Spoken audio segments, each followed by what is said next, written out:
ओ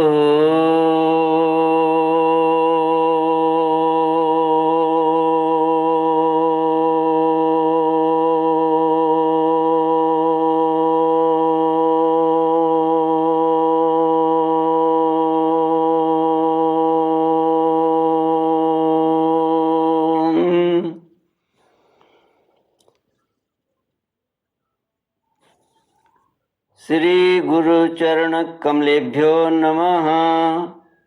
श्री गणेशाय नमः। श्री सरस्वत्यै नमः। श्री विष्णवे नमः। श्री कृष्ण गोविंद हरे मुरारे, हे नाथ नारायण वासुदेव, हे नाथ नारायण वासुदेव। श्री कृष्ण गोविंद हरे मुरारे, हे नाथ नारायण वासुदेव। ओम नमो भगवते वासुदेवाय। ओम नमो भगवते वासुदेवाय। कृष्णाय वासुदेवाय हरये परमात्मने प्रणत क्लेशनाशाय गोविंदाय नमो नमः। सच्चिदानंद रूपाय विश्वोत्पत्त्यादि हेतवे तापत्रय विनाशाय श्री कृष्णाय वयं नमः। सच्चित आनंद स्वरूप परमात्मा जो सृष्टि के उत्पत्ति, पालन और संहार करता है तथा जीवों के आध्यात्मिक, आदि दैविक, आदि भौतिक तापों को नष्ट करने वाले हैं, अर्थात जीवों के मानसिक, शारीरिक और भौतिक दुखों को दूर करने वाले हैं, उन श्री कृष्ण भगवान को हम नमस्कार करते हैं। श्री कृष्ण गोविंद हरे मुरारे, हे नाथ नारायण वासुदेव। श्रीमद् भागवत तृतीय स्कंध अथ द्वितीयोऽध्यायः। श्री शुक उवाच इति भागवत पृष्ठ छत्रा वार्तां प्रियाश्रयां प्रतिवक्तुं न चोत्सेह औत्कण्ठ्यात् स्मारितेश्वर। यः पञ्चहायनो मात्रा प्रातराशाय याचितः तन्नेच्छद् रचयन् यस्य सपर्यां बाललीलया। श्रीमद् भागवत तीसरा स्कंध दूसरा अध्याय। उद्धव जी द्वारा भगवान की बाल लीलाओं का वर्णन। श्री सुखदेव जी कहते हैं, जब विदुर जी ने परम भक्त उद्धव से इस प्रकार उनके प्रियतम श्री कृष्ण से संबंध रखने वाली बातें पूछी, तब उन्हें अपने स्वामी का स्मरण हो आया और वे हृदय भर आने के कारण कुछ भी उत्तर न दे सके।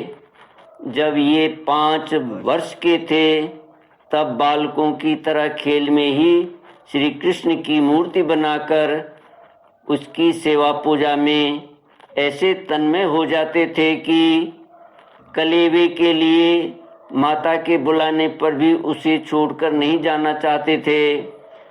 अब तो दीर्घ काल से उन्हीं की सेवा में रहते रहते ये बूढ़े हो चले थे। अतः विदुर जी के पूछने से उन्हें अपने प्यारे प्रभु के चरण कमलों का स्मरण हो आया। उनका चित्त विरह से व्याकुल हो गया। फिर वे कैसे उत्तर दे सकते थे। उद्धव जी, श्री कृष्ण के चरणारविंद मकरंद सुधा से सराबोर होकर 2 घड़ी तक कुछ भी नहीं बोल सके। तीव्र भक्ति योग से उसमें डूबकर वे आनंद मग्न हो गए। उनके सारे शरीर में रोमांच हो आया तथा मुंदे हुए नेत्रों से प्रेम के आंसुओं की धारा बहने लगी। उद्धव जी को इस प्रकार प्रेम प्रवाह में डूबे हुए देखकर विदुर जी ने उन्हें कृत्य माना। कुछ समय बाद जब उद्धव जी भगवान के प्रेम धाम से उतरकर पुनः धीरे धीरे संसार में आए, तब अपने नेत्रों को पोंछकर भगवत लीलाओं का स्मरण हो आने से विस्मित हो विदुर जी से इस प्रकार कहने लगे। उद्धव जी बोले, विदुर जी, श्री कृष्ण रूप सूर्य के छिप जाने से हमारे घरों को काल रूप अजगर ने खा डाला है। वे श्रीहीन हो गए हैं। अब मैं उनकी क्या कुशल सुनाऊं। ओह, यह मनुष्य लोक बड़ा ही अभागा है। इसमें भी यादव तो नितांत भाग्यहीन हैं, जिन्होंने निरंतर श्री कृष्ण के साथ रहते हुए भी उन्हें नहीं पहचाना। जिस तरह अमृतमय चंद्रमा के समुद्र में रहते समय मछलियां उन्हें नहीं पहचान सकी थीं, यादव लोग मन के भाव को ताड़ने वाले बड़े समझदार और भगवान के साथ एक ही स्थान में रहकर क्रीड़ा करने वाले थे, तो भी उन सब ने समस्त विश्व के आश्रय सर्वांतर्यामी श्री कृष्ण को एक श्रेष्ठ यादव ही समझा। किंतु भगवान की माया से मोहित इन यादवों और इनके व्यर्थ का वैर ठानने वाले शिशुपाल आदि के अवहेलना और निंदा सूचक वाक्यों से भगवत प्राण महानुभावों की बुद्धि भ्रम में नहीं पड़ती थी। जिन्होंने कभी तप नहीं किया, उन लोगों को भी इतने दिनों तक दर्शन देकर अब उनकी दर्शन लालसा को तृप्त किए बिना ही वे भगवान श्री कृष्ण अपने त्रिभुवन मोहन श्री विग्रह को छिपाकर अंतर्धान हो गए, और इस प्रकार उन्होंने मानो उनके नेत्रों को ही छीन लिया। भगवान ने अपनी योग माया का प्रभाव दिखाने के लिए मानव लीलाओं के योग्य जो दिव्य श्री विग्रह प्रकट किया था, वह इतना सुंदर था कि उसे देखकर सारा जगत तो मोहित हो जाता था। वे स्वयं भी विस्मित हो जाते थे। सौभाग्य और सुंदरता की पराकाष्ठा थी उस रूप में। उससे आभूषण अंगों के गहने भी विभूषित हो जाते थे। श्री कृष्ण गोविंद हरे मुरारे, हे नाथ नारायण वासुदेव। धर्मराज युधिष्ठिर के राजसूय यज्ञ में जब भगवान के उस नयनाभिराम रूप पर लोगों की दृष्टि पड़ी थी, तब त्रिलोकी ने यही माना था कि मानव सृष्टि की रचना में विधाता की जितनी चतुराई है, सब इसी रूप में पूरी हो गई है। उनके प्रेम पूर्ण हास्य विनोद और लीला में चितवन से सम्मानित होने पर व्रज बालाओं की आंखें उन्हीं की ओर लग जाती थीं, और उनका चित्त भी ऐसा तल्लीन हो जाता था कि वे घर के काम धंधों को अधूरा ही छोड़कर जड़ पुतलियों की तरह खड़ी रह जाती थीं।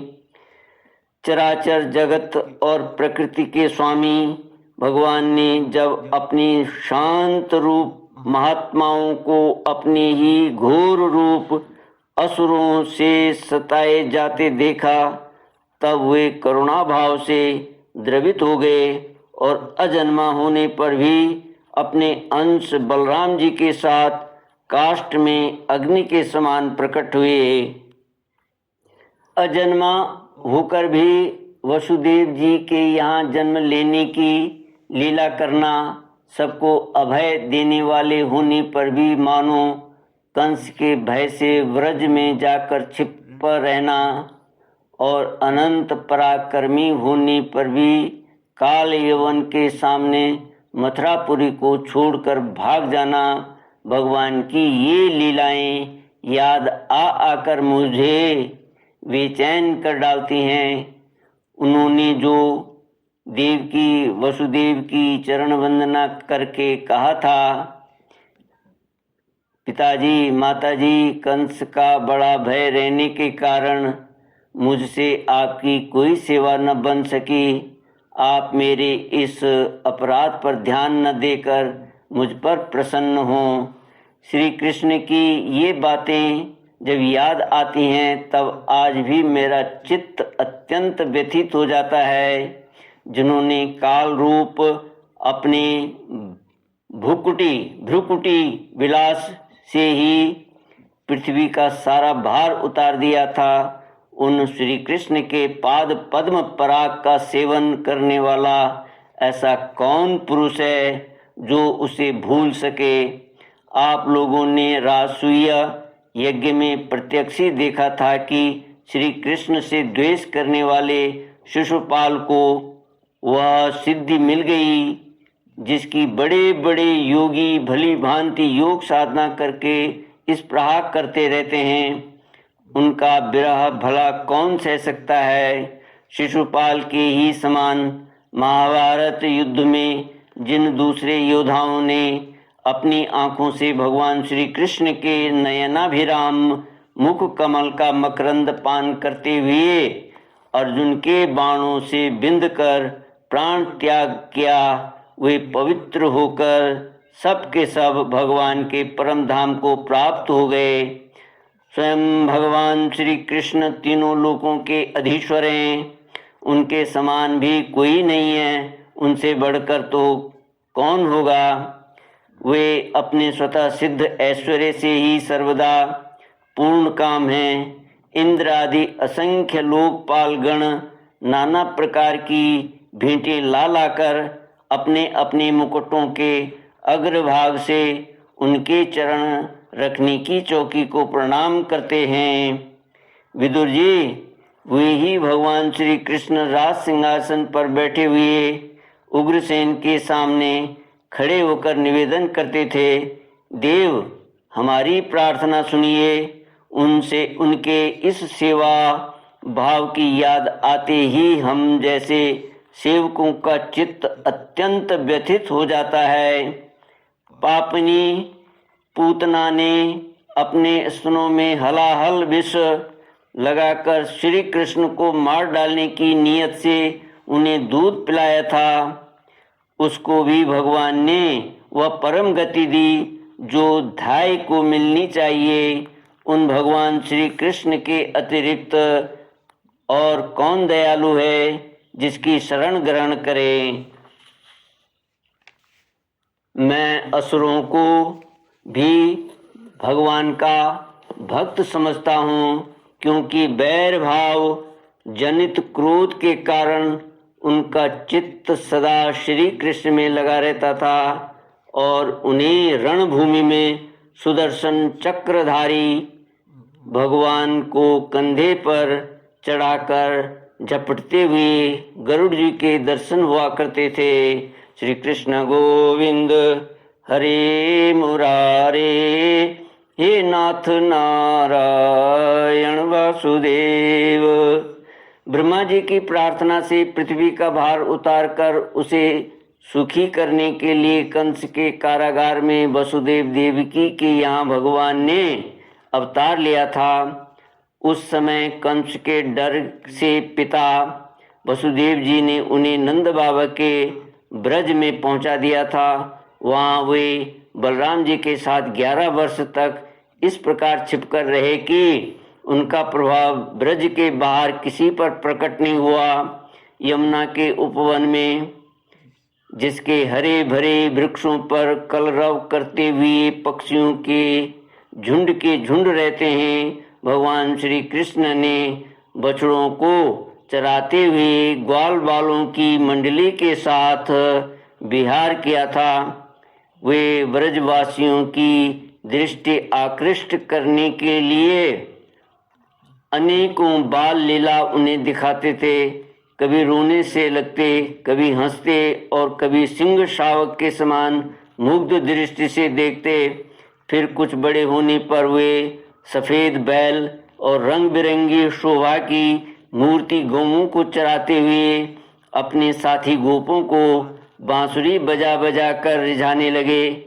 इसी समय जब कंस ने उन्हें मारने के लिए बहुत से मायावी और मनमाना रूप धारण करने वाले राक्षस भेजे, तब उनको खेली खेल में भगवान ने मार डाला, जैसे बालक खिलौनों को तोड़ फोड़ डालता है।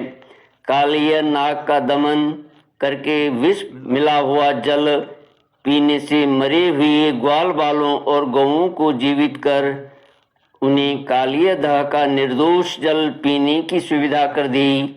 भगवान श्री कृष्ण ने बढ़े हुए धन का सद्व्यय कराने की इच्छा से श्रेष्ठ ब्राह्मणों के द्वारा नंद बाबा के गोवर्धन पूजा रूप गोयज्ञ करवाया। भद्र, इससे अपना मान भंग होने के कारण जब इंद्र ने क्रोधित होकर ब्रज का विनाश करने के लिए मूसलाधार जल बरसाना आरंभ किया, तब भगवान ने करुणावश खेली खेल में छत्ते के समान गोवर्धन पर्वत को उठा लिया और अत्यंत घबराए हुए व्रजवासियों की तथा उनके पशुओं की रक्षा की। संध्या के समय जब सारे वृंदावन में शरत के चंद्रमा की चांदनी छिटक जाती, तब श्री कृष्ण उनका सम्मान करते हुए मधुर गान करते और गोपियों के मंडल की शोभा बढ़ाते हुए उनके साथ रास विहार करते। श्री कृष्ण गोविंद हरे मुरारे, हे नाथ नारायण वासुदेव। इति श्रीमद्भागवते महापुराणे पारमहंस्यां संहितायां तृतीय स्कंदे विदुरोद्धव संवादे द्वितीयोऽध्याय। ओम पूर्णमद पूर्णमिदं पूर्णात् पूर्णमुदच्यते पूर्णस्य पूर्णमादाय पूर्णमेवावशिष्यते। ओम शांति शांति शांति। हरि ओम। श्री गुरुभ्यो नमः। हरि ओम।